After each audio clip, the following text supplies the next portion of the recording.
O ministro Celso de Mello, do Supremo Tribunal Federal, arquivou ontem uma notícia-crime apresentada por parlamentares da extrema-esquerda contra o ministro-chefe do Gabinete de Segurança Institucional, General Augusto Heleno.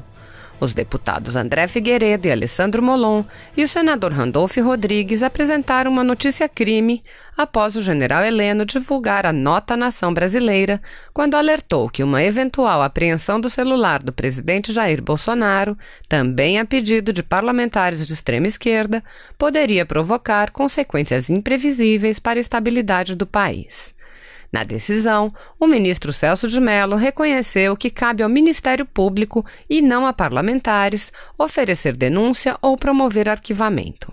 Celso de Mello anotou: em consequência do monopólio constitucional do poder de agir, outorgado ao Ministério Público em sede de infrações delituosas perseguíveis mediante ação penal de iniciativa pública, somente ao Parquê, e ao Parquê apenas, competem as prerrogativas de oferecer a denúncia e de propor o arquivamento de quaisquer peças de informação ou de inquérito policial, sempre que inviável a formação da opinio delicti.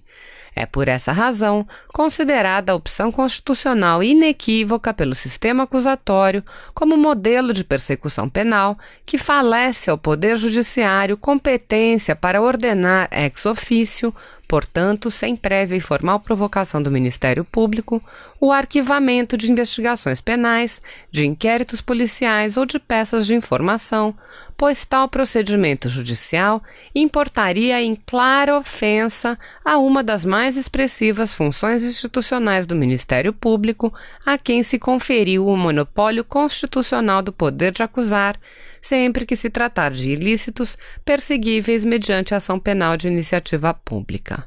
O ministro Celso de Mello cita ainda doutrina e jurisprudência e acrescenta: fica evidente, assim, que o Poder Judiciário não dispõe de competência para ordenar, para induzir ou até mesmo para estimular o oferecimento de acusações penais pelo Ministério Público, pois tais providências importariam não só em clara ofensa a uma das mais expressivas funções institucionais do Ministério Público, a quem se conferiu em sede de persecutio criminis o monopólio constitucional do poder de acusar, sempre que se tratar de ilícitos perseguíveis mediante ação penal de iniciativa pública, mas também em vulneração explícita ao princípio acusatório, que tem no dogma da separação entre as funções de julgar e de acusar uma de suas projeções mais eloquentes.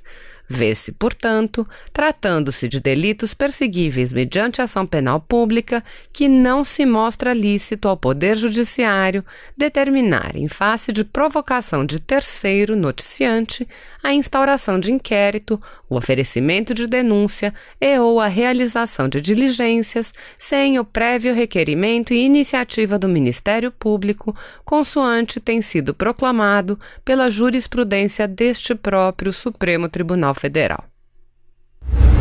Paz e bem, minha irmã, meu irmão, se você não conhece esse aqui, é simplesmente Rui Barbosa, senador, ministro do Brasil, ele que nasceu na Bahia, um homem íntegro, correto, um idealista, e é simplesmente o patrono do Senado Federal.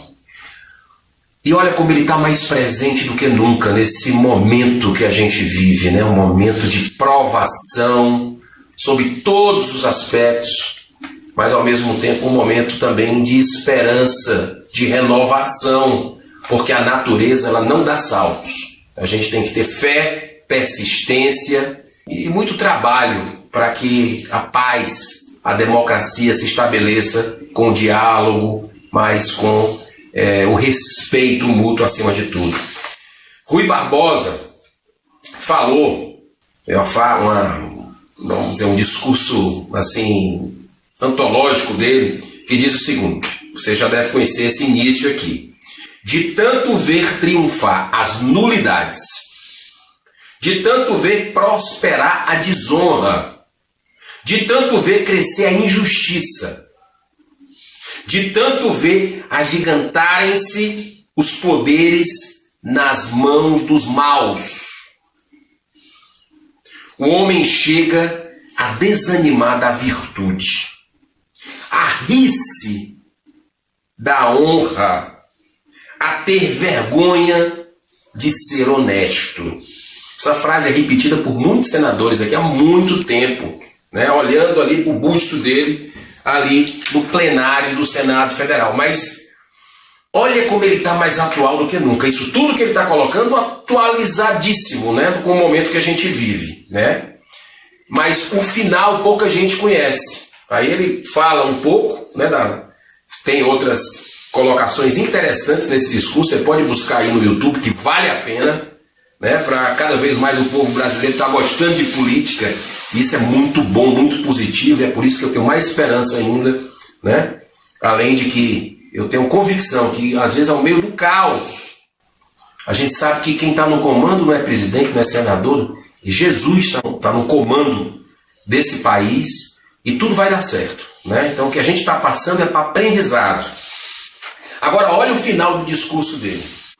A maior de todas as ruínas é a ruína da justiça, colaborada pela ação dos homens públicos.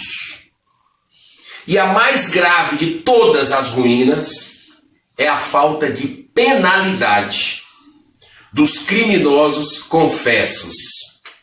É a falta de punição quando se aponta um crime que envolve um nome poderoso que todos conhecem. 1914, Rui Barbosa. O que é que nós estamos vendo hoje no Brasil? Nós temos uma crise sanitária forte por causa da pandemia global do coronavírus. O Brasil não estava preparado, nunca foi prioridade a saúde pública do Brasil e nós fomos muito afetados por causa disso, perdemos muitos irmãos brasileiros. Nós temos uma crise econômica, né, fruto do isolamento, uma situação que o Brasil estava colocando a cabeça de fora no começo do ano, mas diminuiu a atividade comercial, uma certa recessão e nós estamos numa crise econômica. Mas tem uma crise também que é a política, que está muito clara hoje, institucional. Eu vejo que algumas instituições do Brasil estão quase que apodrecidas. Um sopro pode cair. Não é bom. É bom a reconstrução. Mas por isso precisa que cada poder exerça o seu papel. Nós temos uma crise institucional hoje, especialmente entre o poder judiciário do Brasil, com o Supremo Tribunal Federal encabeçando, e o poder executivo. Interferência clara, e eu digo isso com a independência que tenho de posicionamentos aqui no Senado, de muitas vezes contrariar até o governo, né? Voto a favor do Brasil, no que eles mandam para cá, e algumas vezes vejo que não é bom para o país, não é bom para os brasileiros, para o meu estado do Ceará, e voto contra. Então me dá até mais legitimidade para criticar. E eu vejo que, nesse aspecto, está havendo uma interferência muito forte do Poder Judiciário, não deixando o presidente da República trabalhar como deveria. Ao mesmo tempo, percebo também uma tentativa do Poder Executivo de interferir na Polícia Federal, por exemplo. Eu tenho colocado isso abertamente, tanto é que criei uma PEC nesse sentido para dar autonomia funcional, com mandato para o diretor-geral da Polícia Federal, enfim.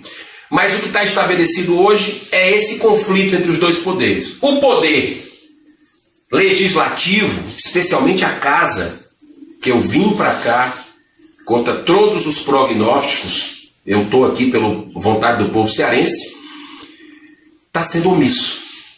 Não está fazendo o seu papel de julgar, com direito da defesa amplo, mas os ministros com alguns abusos, com alguns processos aqui, e não são pequenos, né, com altos, fortes indícios, e que por nós não deliberarmos,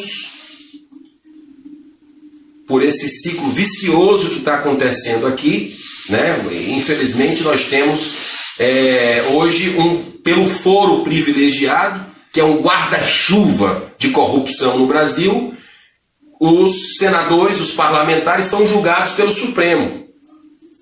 E o Supremo é para ser julgado pelo... É fácil entender essa matemática. Pelo Senado. Isso não está batendo, não está acontecendo. Um está protegendo o outro. Essa é a realidade. Por isso a importância da mobilização popular. Não é com força, não é com violência, é com diálogo, na paz e com a participação popular. Você sensibilizando o seu parlamentar do que é que você quer. Muito importante essa postura do povo brasileiro de forma respeitosa, mas se colocar com o que pensa para os seus... É aí que nós vamos conseguir uma saída para essa crise institucional que o Brasil vivencia. Que Deus abençoe